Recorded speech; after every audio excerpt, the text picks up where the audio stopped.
Well, welcome everybody. Thank you so much for joining us this morning or today or this evening, depending on where you're all located.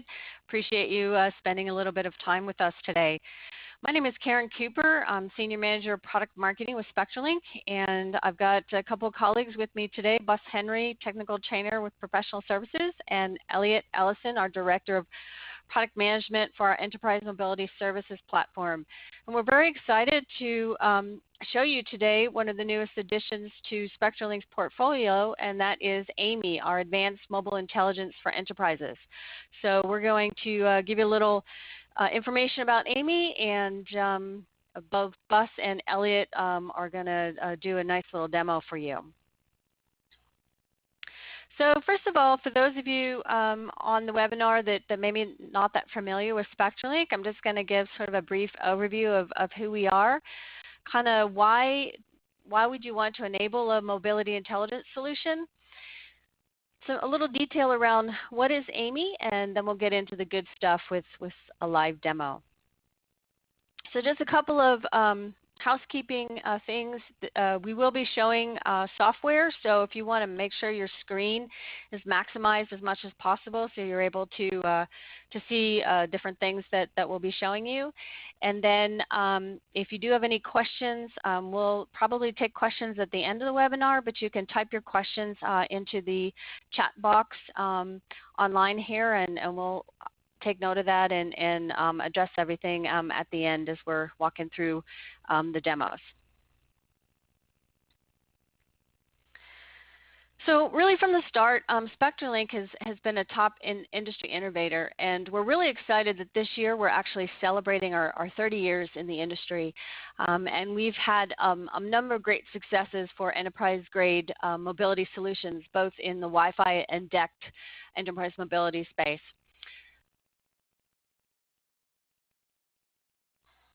For our company, our focus has really been on voice quality and voice quality optimization. In 1992, we actually introduced our first mobile device that focused on voice and really optimizing that for different industries. We also function on creating and designing our products that, as we say enterprise grade, they're really designed for those special industries and the way you work, how durable the phones have to be, the different features and functions that different industries expect from enterprise grade phones. We build those into all of our products. We have an alliance of over 500 plus technology partners that we work with that offer you flexibility in different call network interoperabilities.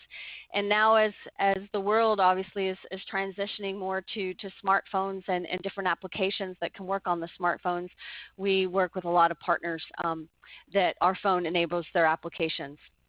And with our commitment to innovation, we're really excited. As I mentioned, we're adding AMIE now to our solution portfolio for our Versity smartphone. This is our next phase. Our vision is really to be able to unify that end-to-end mobility. As we started out really around the connectivity and communication, voice is still very important today. We all work with email, push-to-talk type messaging, as well as text messaging, and being to have sort of those basic communication functions and features is really important.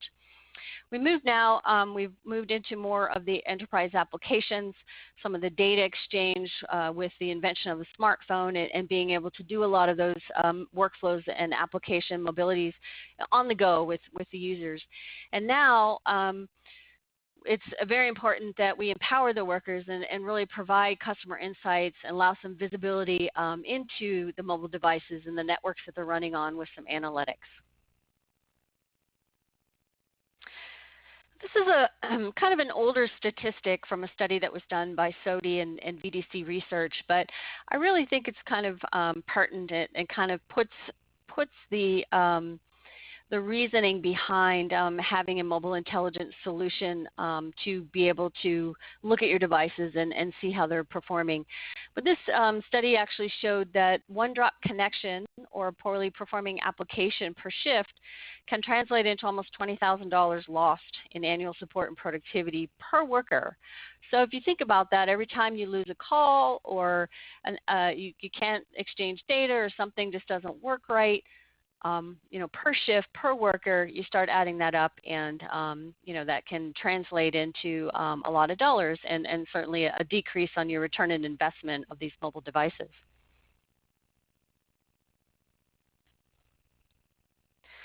So one thing that is unique with Spectralink devices, obviously, is our devices are used in a shared environment. So unlike a BYOD type of situation, trying to manage these mobile devices in that kind of an environment can be very challenging. And it presents different challenges that you might have with BYOD. So really around that device management, deploying, how do you update shared devices? Shared batteries are part of that. There might be some specific application controls you need for one group versus another group. All these other things that you need to think about from this shared perspective. Optimizing connectivity is really important. Occasionally, I'm sure some of you on the line may have had users come to you and say, "Hey, this phone's not working. I keep getting dropped calls, or it's just not functioning right." And so, really being able to maybe understand: is it the phone? Is it the network? Kind of what's going on here to help you optimize the operation for that. And then, as we all know, staff resources and being able to service and manage your mobility network is really challenging. I think I saw a study recently, at least within the healthcare space, that healthcare environments have 50,000 plus devices, not just phones, connected to their network at any given time. So really just thinking about the complexity of being able to manage all of that and have the staff to do that is important. And then I think the last thing is around user experience. This is something that people don't always necessarily think about, but as you're introducing a new communication system or a new communication device, even a new application for that matter, it's really, being able to drive high adoption really drives that higher return on investment. And so if the user has a good experience, the user is happy with the device or application that they're using, then you're going to see higher adoption and have overall greater productivity. And so that's really important too. So with that, I'd like to walk you through AMIE. So what is AMIE? We like to think of AMIE as being your ally and assistant to really help you avoid downtime and optimize your operations. And AMIE is Spectralink's enterprise mobility intelligence solution for the IT and telecommunication administrators. And it's a suite of tools that really focuses on mobile device management and also around performance analytics for the Spectralink Versity phone. Our first, AMIE is sort of a platform, and our first part of our platform is AMIE Essentials. So AMIE Essentials really focuses on device provisioning and application management.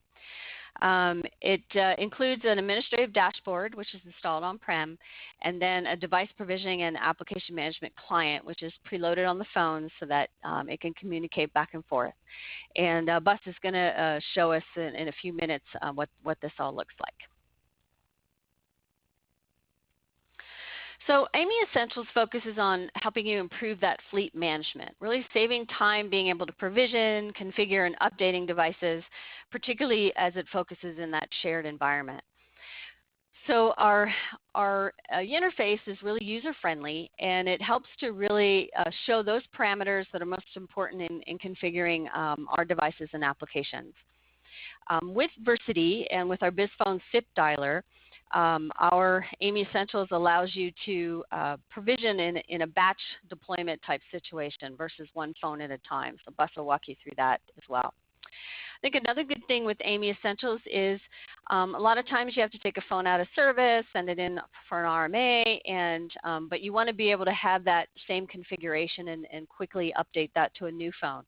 So it allows you to very easily swap out a bad device, map that configuration to a new device in a few clicks. Another thing that I think is more geared towards shared environments is a lot of times you want to set things up by the group level. Different groups might want different applications or different functionality of the applications on the phones, programming different buttons to do different things.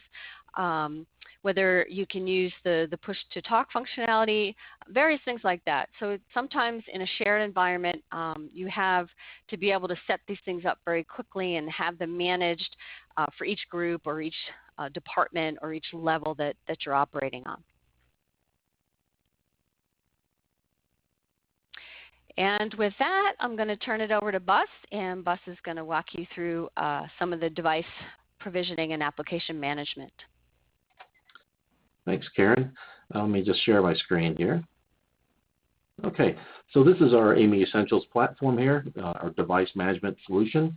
You can see here I'm in the device list. This is a list of our devices that are currently connected to the system here. I can manage these devices individually and change their configuration, or as Karen mentioned, we can do this as a group. I want to show you a few things while we're on this device list here. Obviously, we can see the MAC address of those devices, their serial numbers, as well as the model number of those devices, the SIP extension that they're registered with. We have some additional information here as well. The device name, we can give a device name to each device. Some applications are depend upon that device name itself, but also we give you 4 additional info fields where you can populate some additional information around that device and who it belongs to, what their role is, what department they're in, what for. So again, about the person, location, and that type of scenario, we can give you more additional information about that device and where it's deployed at. Okay.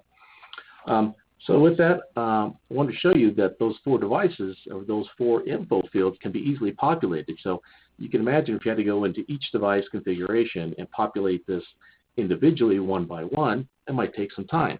But we have a way to do that with our batch configuration upload. So let me show you that here. So here on our batch configuration page, we have a couple templates that are already available for you to download. One's just the default one here, then we have one that actually allows you to name a group for those devices to belong to. So when you upload these, again, they will populate not only the device information, but also the SIP configuration as well. So let me show you what that looks like as an example here. So here's an example, one of those templates. To do this, it's very simple. We populate the MAC address for those devices. Also, I'll list all my MAC addresses for all my devices here. Here's my device info field. I should say my device name field, and then of course we have the 4 info fields here. Okay, so again, we get pretty specific with that. And then also, here's my SIP information. So I have my SIP extension, my SIP username, and the password associated with those extensions. So I just populate those for each one of my devices and save that, and then I can go back to my system here and upload that. Okay, so I'll browse to that file I just saved, select that, and it uploads into the system here. So the system now builds all those configurations for you. Again, not only for those device information, but SIP configuration as well. So it's a handy little tool, save you a lot of time when you're doing a deployment, especially. Okay. Karen had mentioned groups. So again, we could build groups here, put phones into groups. So maybe I want to have one here for my North Campus. All right. I can select the devices I want to belong in that group. And then, of course, save that group. As you can see here, it appears down below. Okay. Now, at a group level, now I can change the configuration for that group, right? Maybe it's something around the button configuration or barcodes, right? This particular group may be barcode scanner enabled phones, and they're scanning maybe code 11 type of barcodes, so I can uncheck the symbologies that they're not using. So I could build a custom configuration, again, for other features as well. Maybe it's push to talk or safe or some other feature, but again, it could be very specific for that group individually. Okay. Another nice application we have here, and I'll take a look here, is our battery life. Battery life monitoring. So this actually reminds the user that, hey, your battery's getting low.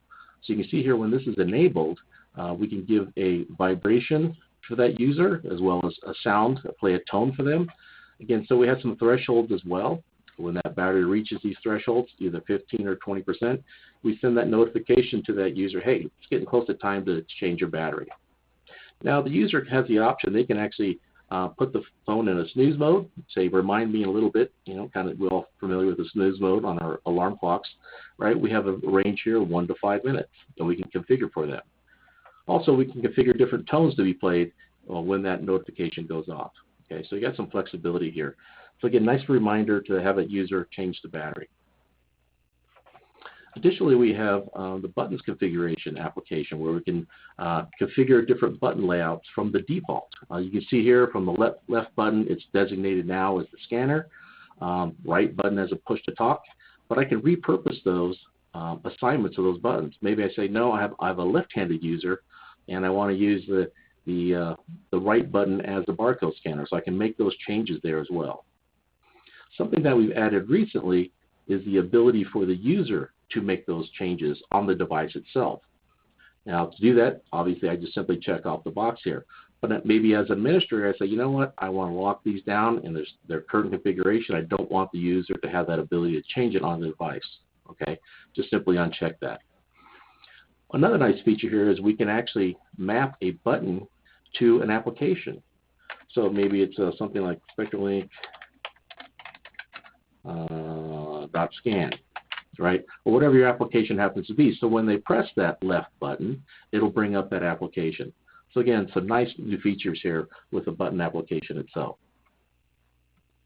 Something else we can do here is one of my favorites related to an RMA is a copy config. Now, let's say my phone happens to get run over by a forklift. I'm not sure what happened there. I broke the screen somehow.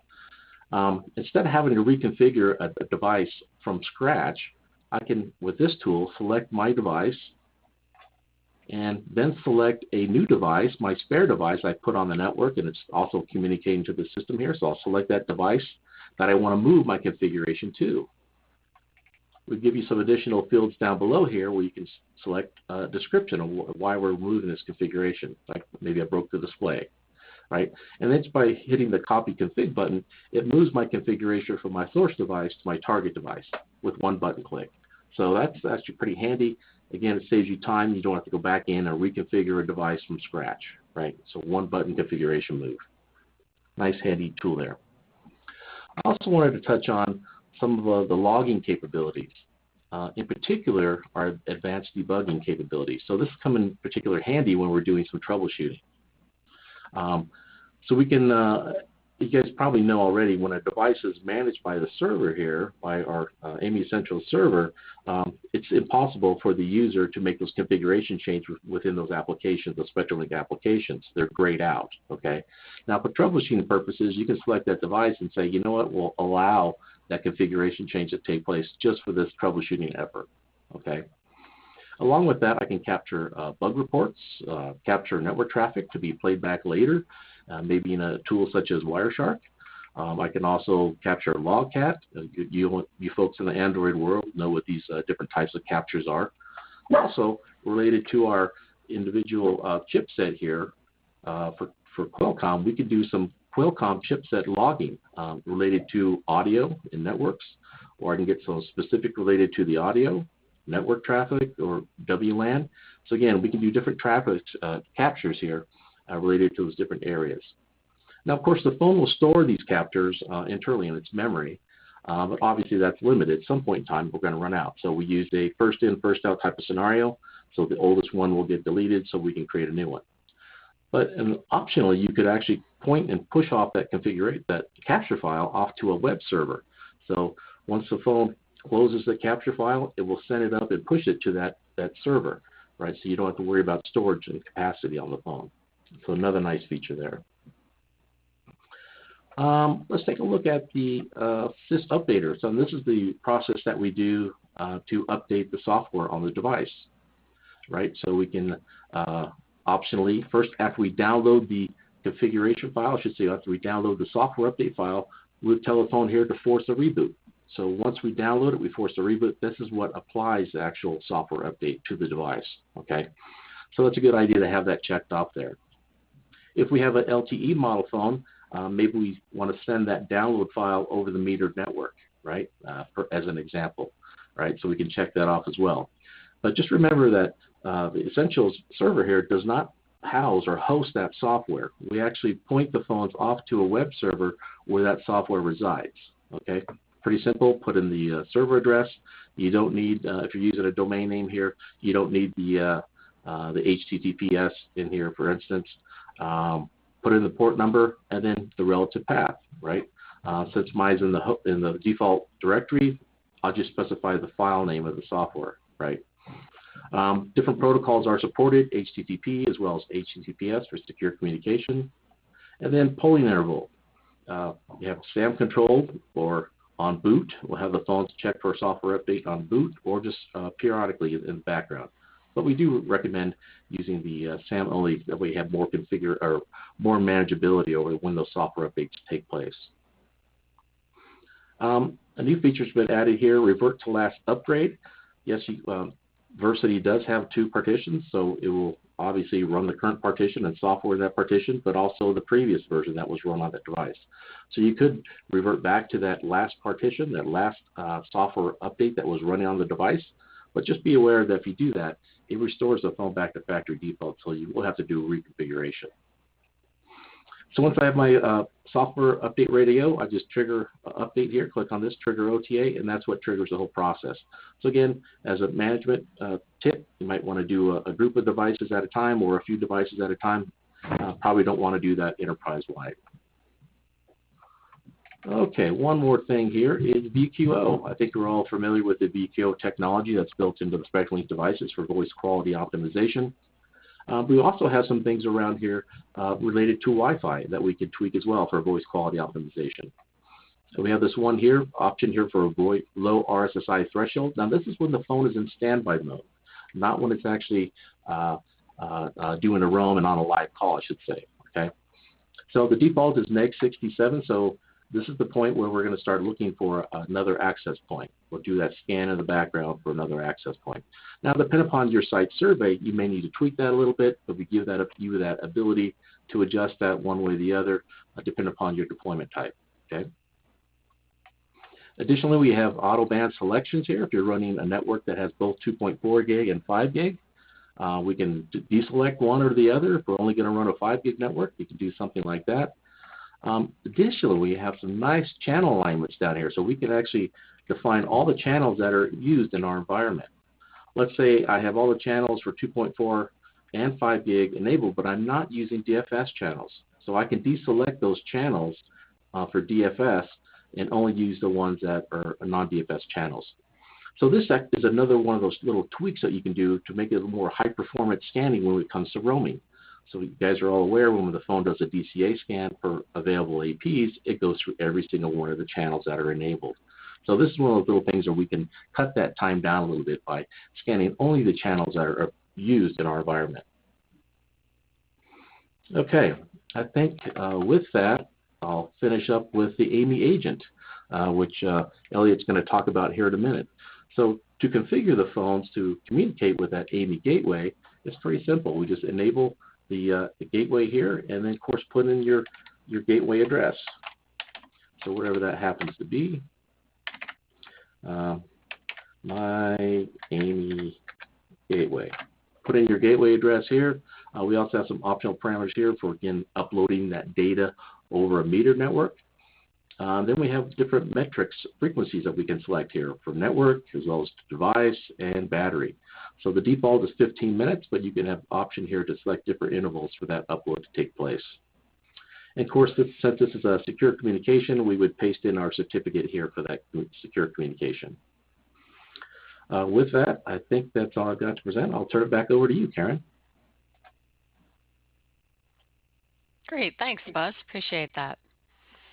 So just real quick, the next part of our platform is AMIE Advanced.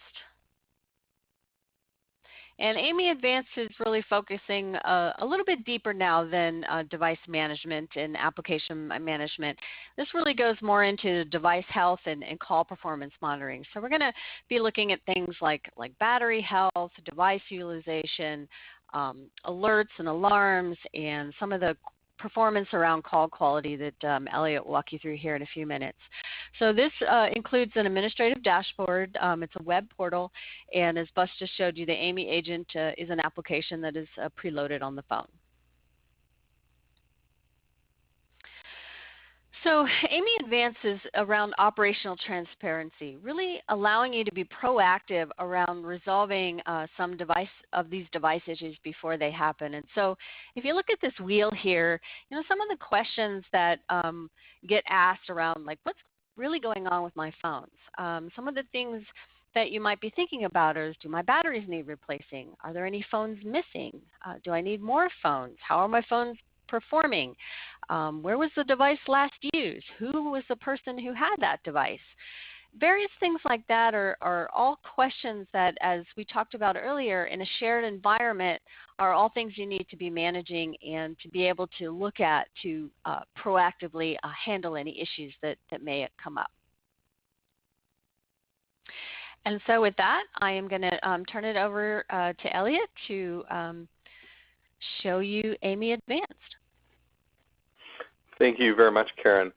So with that, the wheel that Karen just showed, it really came from us listening to our customers and understanding that there's a lot of information that is really required post-deployment. And that the information, organizations have some information, whether it comes from MDMs, EMM systems, but what our customers told us was those systems weren't giving a full picture. Because the devices were deployed in a shared environment, they had different questions and different information that the tools weren't giving them. And that's really where the AMIE Advanced platform comes into there. With that, I will share.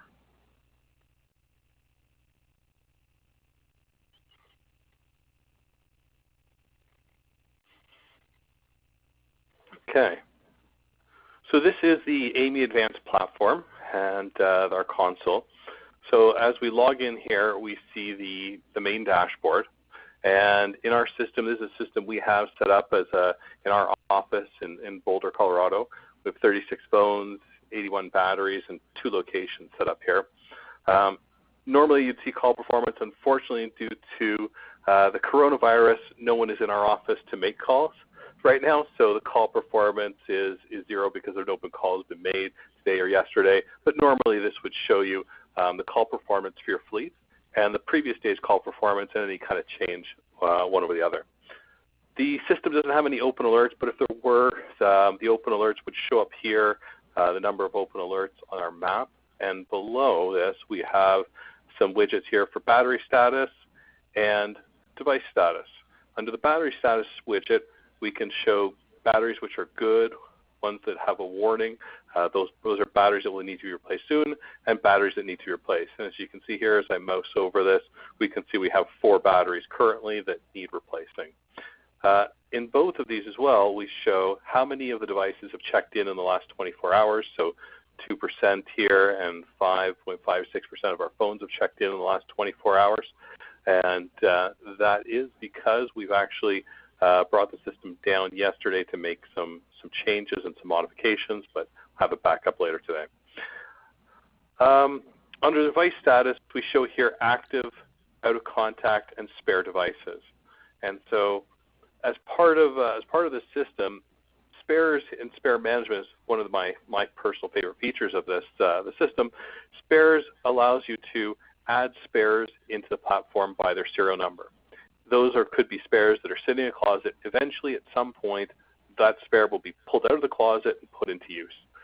When the system, when that device first checks into the AMIE system, the system takes a look and says, oh, this is a new device, and sees, is that device part of the spares list? If it is, it sees it's checking in, sees it's working, will automatically remove that device from the spares list, taking your quantity here in this pie chart down by 1. So it's automated spare management. You don't need to, once you put the spares in, you don't need to go back as you take it out of the closet and put it into use. You don't need to come back to this system and actually take it out of the spares. The system will do that automatically for you. I'm going to move into our alert screen. I don't have any open alerts right now, so maybe I'll just talk to some of the types of alerts that you will see or can see in the system. We have warnings for battery degradation, and that's a warning, meaning that the battery is getting through close to its useful life. Start planning to replacing it. And then we do also have another alert for when that battery actually does need to be replaced. We have alerts for a device or a battery being out of contact. Out of contact in the system means that that battery has not checked in for more than 7 days. And as well, we alert on storage utilization of the device. If a device's storage is getting close to full in utilization, we send that alert out so that we can send some alerts down to the phone, to the user, to have that memory freed up before the user runs out of available space. Low call quality warnings, and we can look at low call quality by an access point or by a device and start to pinpoint devices and or access points that are having lower call quality. Battery temperature, as well as loss of connection from that phone, from the gateway to the application. Okay. I'm going to click here onto the Devices tab. In the Devices tab, we're first presented with a device-specific dashboard. This device check-in chart here shows us how many devices have checked in the last 24 hours, 1 to 2 days, 2 to 3 days, 3 to 7, and more than 7 days. Beside that, we have a device utilization chart, and this shows us the utilization of the fleet of phones, and we can see how the fleet has been used. And as I change the timing on this, we can actually see the utilization change over time. So we can do that. There's also a filter here called tags, and so I can look down to maybe product management team and take a look at this, and we'll see you can also start to filter this by device. This is done, the tags are put into the device through our device settings app. There are 4 fields in there, so you've got the opportunity to put 4 different types of tags. So it could be a location as tag 1, a department as tag 2, a floor as tag 3, and so on. And that gives you the ability to do that type of filtering. For device distribution, we have different models of devices, and so this shows a distribution of the devices deployed as well as software on those devices. Most typically for our customers, this should be a nice solid ring because all the devices are on one version of software. Our engineers are constantly making updates to software and testing them, so we have different builds being put on by our engineers, and that's why you'd see so many different colors on this pie chart right here. And as well, the Android operating system, we can see what phones are on what operating system here. And as you see, we're looking to do an upgrade to Android 10, which is why we have a couple of phones on Android 10 that we're doing our upgrade on. But the vast majority of phones are on 8.1 Oreo. So with that, I'm going to click here up at the top, which is our Details tab, which will give us a details list and a list of all the phones. And so here we can filter this list and sort it in any way we want, showing the model number, the name of the device, serial number, software version, its zip extension, any tags or identifiers that come from that device settings app and pulled through, as well as the last time that device checked in. So I'm going to search for a phone here. And so by typing that in, that keyword, it brings it up. This is Chris Durant's phone. And as I click on Chris's phone, I can see some information about that phone. I can see the charge level of that device, its temperature, as well as some information here on the serial number, phone number, SIP extension, as well as the battery. And this is hyperlinked to the battery. We'll go to that in a few moments. Down below, what we do see is some accordions here. We can take a look at that device's activity. I can see the CPU, memory used on that device, as well as power. And you can see here there's a battery swap right there. As well as I can see the session activity. And this gives me a little more information about this device. I can start to see some of the processes and what's going on the device, as well as the black line here being the battery drain of the device. So I can start to understand what's going on for this with the device and correlate that to the battery drain. You can see, we can look at things here as I mouse over some of the elements of the graph, things like whether the device is in use or not, if it's doing scanning and information such as that. It's also an activity history of this device, so I can start to understand when this device by day has been used, its start usage time, end usage, the charge at the start and end of usage, how many calls were made, the total minutes in call for that device, and the last access point that this device connected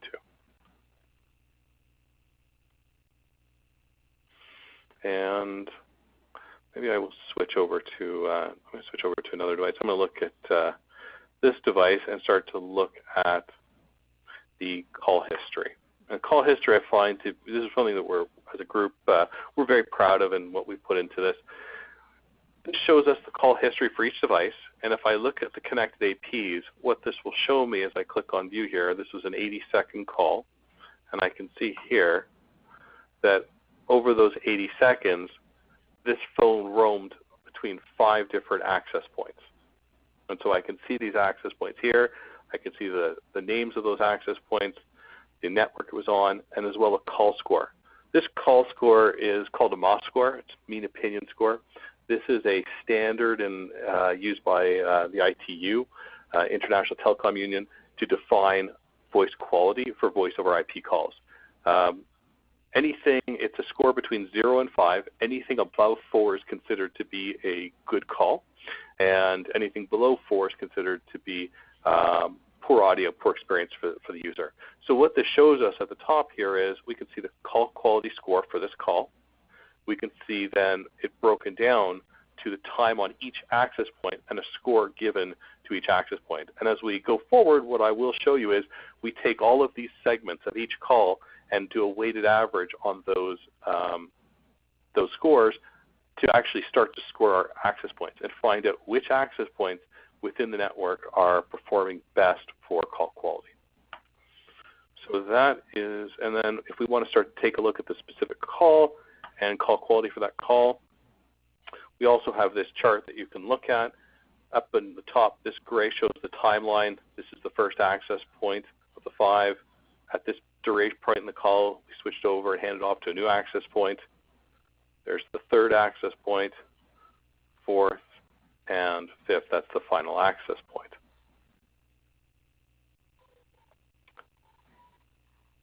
Below that, in the same time series, is the MOS score. And so we can start to see how MOS and that call quality is affected by what access point we're on, as well as jitter on that call and packet loss of the call. There's no packet loss on this call, but we can see how jitter is affected and lines up to each of the access points. It's a nice, useful tool to go in and start to look at diving into specific calls that may have poor call quality. I do see one call here that had some low call quality at a 3.2, so let's just go in here and take a look at this one call. In this call, we can see call quality dipping down quite low, and this was done as a test to actually show poor call quality, and you can see here how that jitter affects that. And again, no packet loss for this call, but 3.156 as a call. And we can also report on, and we do report on, whether that call was dropped or not. So this call dropped and did not come to a full completion.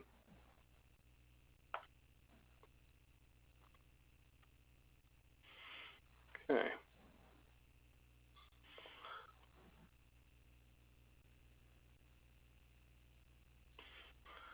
And one other thing that I think I'd like to show you here is right here, the last location for the device.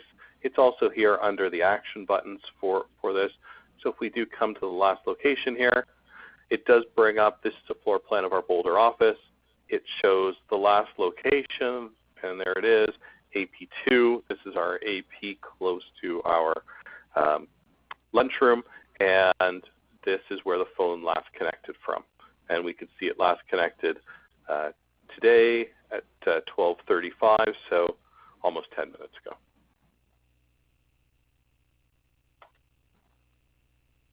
Okay. Moving into batteries. Batteries present a similar dashboard to the devices, showing how many batteries have checked in the last 24 hours, 1 to 2 days, 2 to 3 days, 3 to 7, and greater than 7 days, showing batteries that are out of contact. We show for the fleet of phones the top apps being used by battery consumption units. That is the units percentage of the battery consumed by that application across the whole fleet. And again, we can look at different departments. So if I go back and select product management again, those apps are going to change and show the top apps for product management. I'll just put it back to the whole fleet of devices, and we can look at this as well over the last 7 days and look at what the top app usage is in battery units. For battery status, again, good warning replace. That's the same widget for the main dashboard brought into the battery dashboard. We also, there is in our Versity phones, we have a secondary battery for hot swapping. We show the secondary battery health as well as temperature. And we can look at any kind of temperature warning or critical alarms here. Under our Details tab, same type of view is presented such as batteries, where we have the ability to see this list of devices, list of batteries, the health of that battery, as well as the number of charge cycles it's been through, and the last time that battery has checked in. And if we click on one battery as an example here, we can see this battery, and we can look at the session activity by that battery, as well as the activity history, what batteries that phone has been from and to. And I think I mentioned this earlier. This is hyperlinked, so when you're on that battery page, you want to see what device it's in. You can click on that and move between battery and the device pages. And if I go back to this device page, and let's just go and take a look at, I go back to Chris Duran's phone. I think Chris might have some history and messages. No, he doesn't. Well, let's try another phone. There we go. So we can send messages down to a device. And so how you would do that is you come into the device, and we can send a message. Send a message like, please see IT for a replacement battery. And we can just send that down to the device. You can see that's created, hasn't been sent down to the device, but once that message is sent down as a push notification and is acknowledged by the user, the status of that will show up here as acknowledged. Moving on to our Performance tab, this starts to show some of the things I was alluding to earlier with respect to call quality. First, we have call performance, and this shows us call performance by day. Any days where you see it down to 0 here on the call quality and the MOS scores, this just means that no calls were made that day. And the days where you do see it up, that is where our percentage of good calls and bad calls are, as well as the average MOS score for the fleet of calls that day. Down below here, what we do is we start to look at the scoring based on access points. And so we take all calls made and segments of calls made on an access point and start to take those call quality scores, calculate them up, and come up with our average MOS score for that access point, as well as the number of times that access point had a low MOS event. That was any time in any call where the call quality dipped below 3 for a 5-second interval. And then we also show the total minutes in call for that AP and the number of low MOS events per call minute for that access point. And if you came to here and you were looking at this and said, well, folder floor 2, and let's maybe sort this. This is my top performing access point, 4.41. I'd like to know where that access point actually is. I can come here, click on that, and it will bring up the floor plan here for our Boulder office, as well as the location of that access point that we're looking at. On the right side of the screen, we show devices. And so what this shows is the call quality on a per device basis. So not only do we look at call quality in the segments of calls, but we also look for an access point, but we also look at call quality for each call made by each device and average those up to understand, are the problems that we're seeing, are they with the network, with the access points, coverage, or is the problem with the device itself? Which is a big question that we tend to get from time to time as customers have issues. Is it the phone or is it the network? And this really helps us to discern between the two. Other graphs here at the top are, in addition to call performance, are drop calls. So we can see by day how many drop calls happened on a given day. And if we look down below, we can start to see which access points had drop calls, the total number of calls, and the drop call rate. So this access point had 2 calls, both were dropped, 100% drop call rate. That is, pointing out an issue. Obviously, you'd want to see this with a greater sample size, but it starts to become concerning. Same as here, we have this phone having 4 calls, 2 were dropped. That's a 50% drop rate for that device. So it helps us to look and pinpoint these types of issues. Under long handoffs, a long handoff is a long duration of time it takes to move from to hand off the phone from one access point to another. So we again show these and measure them by both access point and device, as well as low signal strength graphing, and again always by both access point and device. And our last one here is packet loss summary, and we showed dropped and missed packets, and the dropped and missed packets by access point and device. The one last thing I think I'd like to show you before I wrap up here is organize the locations and how do I get those nice floor plans in with the access points. It's actually pretty easy on how we do it. When you have a site set up in the system, you can load a list of access points. There is a template to download. You fill that template in with your access points, upload that file. I've set up 2 floors here in our Boulder office, the 2nd and 3rd floor. So if we go to the 2nd floor here and take a look at this, it does bring up our floor plan, and I can do a review of this, and I can see all the different access points here. So I go around, there's AP9, this is the one we looked at before, AP2. And to get those onto the floor plan, it's very simple. Once we've uploaded our list, we come in here to assign an AP. We just click Start. Brings us up our crosshair, and let's say we wanted to drop a access point right here. I find where I want to. I drop it. You'll see there's now a red circle there. I would select an access point from the list that I've uploaded, assign it, and then save. I'm not going to do that because that's not a real access point, but it's pretty quick and simple to do this. All you've got to do is have an understanding of where your access points are and some floor plans and upload them into the system.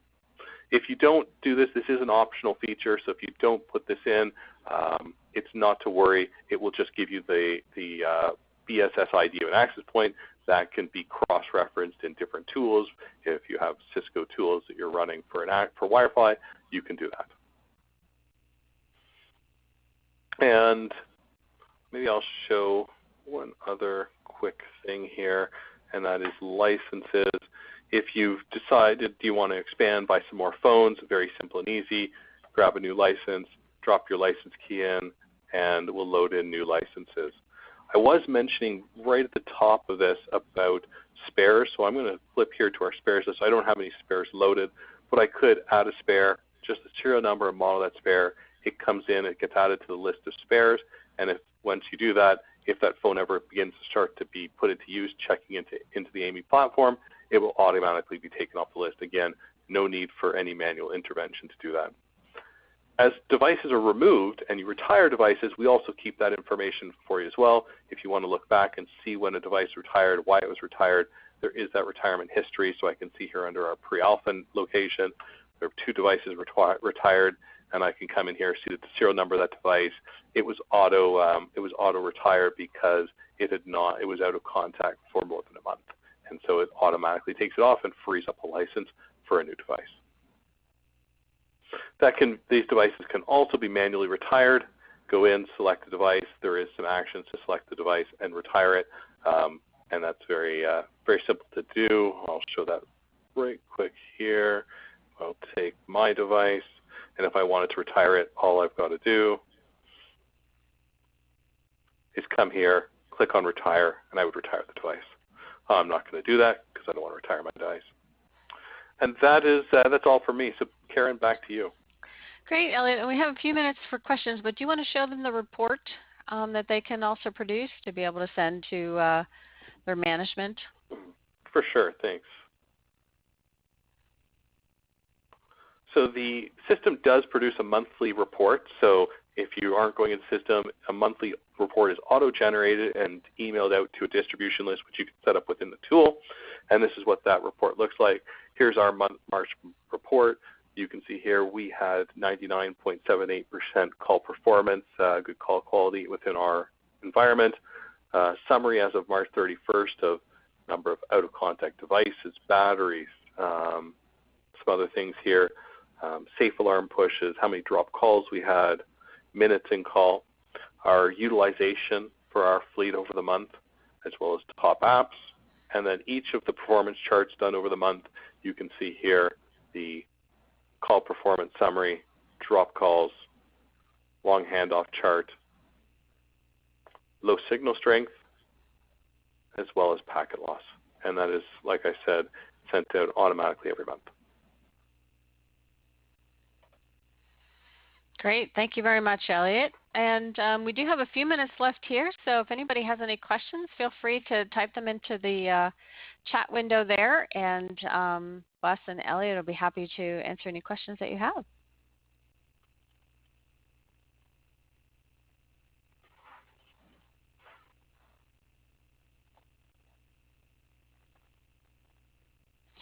So first question, Elliot's probably directed more towards you. Is Spectralink considering an alert management offering? Yes, in fact we are. It's something that we're looking at. We feel that this tool really helps with the management of some of the aspects of the fleet of phones, and so we are looking at some different services that we can add on around this tool. And one of them is an alert management offering. Perfect.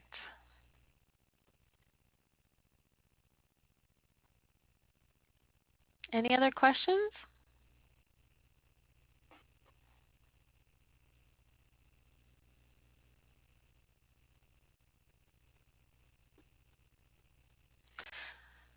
Well, wonderful. With that, I will bring the webinar to a close. I appreciate you all joining us today. If you would like some more information about AMIE, you can visit our website or get in touch with us at info@spectralink.com.